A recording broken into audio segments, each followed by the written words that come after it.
Au nom du Père et du Fils et du Saint-Esprit, ainsi soit-il. La liturgie nous conduit aujourd'hui, mes bien chers frères, sur le mont des Oliviers, au lieu de l'ascension de notre Seigneur, là où il a terminé sa vie terrestre pour entrer dans la gloire du ciel. Souvenons-nous, c'est sur cette colline des Oliviers que le jour des rameaux est bien parti le cortège qui l'a conduit triomphalement dans Jérusalem. Jérusalem, symbole de la Jérusalem céleste, désormais la figure laisse place à la vraie Jérusalem, le ciel. C'est aussi sur cette colline des Oliviers qu'eut lieu la douloureuse agonie de notre Seigneur. Et c'est sur cette colline encore qu'il s'élève au ciel. C'est pour cela que dès que les persécutions antichrétiennes des païens cessèrent, on éleva un sanctuaire sur ce lieu. Il fut 2 fois détruit par la suite, puis rebâti par les croisés. Mais après presque un siècle de Jérusalem chrétienne, les croisés durent abandonner le terrain et ce sanctuaire fut malheureusement transformé en mosquée. Il est toujours possible cependant de prier, d'adorer notre Seigneur en ce lieu. On voit donc que l'Ascension est une fête très ancienne, certainement instituée par les apôtres eux-mêmes. Elle la rend fête d'obligation comme un dimanche, et à la fin de l'évangile de la messe chantée tout à l'heure, après les mots « Jésus fut élevé au ciel », on éteindra le cierge pascal. Cette lumière qu'il y a au bout de ce cierge, figure, pendant les 40 jours qui nous séparent de Pâques, figurait la présence de notre Seigneur ressuscité au milieu de ses apôtres. Et désormais, il s'élève. Est-ce triste ? Non, mes frères. Ordinairement, c'est vrai, quand des personnes chères se séparent de nous, nous sommes tristes, c'est normal. Mais si nous savons qu'elles vont rencontrer un sort meilleur, alors notre tristesse s'atténue. Mais ici, nous sommes dans une autre dimension. L'Église nous montre que l'Ascension n'est pas une fête de tristesse ou de tristesse mitigée, non, c'est une fête de joie. L'introïte que nous avons entendu nous dit « Vous toutes nations, battez des mains, acclamez Dieu par vos cris d'allégresse ». Et 3 fois dans les prières de cette messe, on répète ce verset « Dieu s'élève au ciel, au milieu des acclamations, le Seigneur s'élève au son de la trompette, Alléluia ».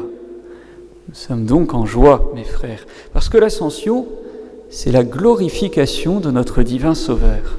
Le Christ est glorifié, reçu en triomphe par les anges, et il emmène avec lui tous les saints, tous les élus qui attendaient depuis si longtemps cette heure au limbe. Au ciel, dit saint Marc, notre Seigneur est assis à la droite de Dieu. Un grand personnage, lorsqu'il veut honorer quelqu'un, le met à sa droite. C'est en reprenant cette image que l'on dit que Jésus-Christ, qui est Dieu et homme, est honoré en voyant son humanité prendre possession de la façon la plus grande de sa gloire au ciel. Le cardinal Mercier, qui fut archevêque de Malines en Belgique, disait que le ministère par excellence du Christ commence ou finit son histoire terrestre. C'est là où il nous est le plus utile, au ciel. Il remonte vers son Père. Il prend place à sa droite sur le trône unique de Dieu et inaugure décidément sa vraie vie, sa vie pleine, sa vie de roi, de chef, de médiateur, de prêtre. Il anime et gouverne par son divin esprit l'Église qu'il est venu fonder sur notre globe, en attendant le jour suprême où il réapparaîtra une dernière fois pour y juger les vivants et les morts. Notre Seigneur continue d'agir, et même plus que jamais, une fois au ciel. C'est aussi notre humanité, mes bien chers frères, qui est glorifiée à l'Ascension. Voilà la vraie gloire de l'homme. Notre nature humaine que nous partageons avec le Christ, fut pauvre à Bethléem, fut humble à Nazareth et surtout douloureuse sur le calvaire.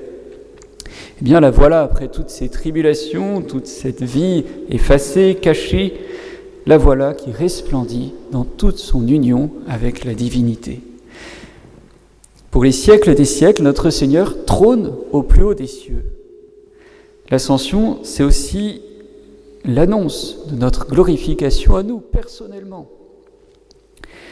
Jésus-Christ est monté au ciel pour nous tracer la route, mais aussi pour nous préparer une place, dit-il. Au soir de notre vie, eh bien, nous sommes appelés, si nous sommes fidèles, à être glorifiés au ciel, à occuper cette place que notre Seigneur nous a préparée. Depuis l'ascension, il nous faut donc vivre dans la pensée, dans la préparation du ciel où réside le Sacré-Cœur, notre chef. Il y a presque un siècle, dans les Pyrénées, des montagnards montraient avec fierté un magnifique aigle enfermé dans une cage.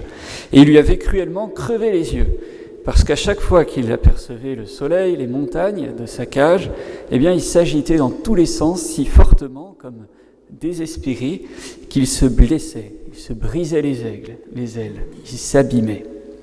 Alors il l'avait rendu tranquille, si l'on peut dire, en le mutilant. Hélas, l'aigle, une fois mutilé, n'avait plus de vie. Il avait perdu sa splendeur.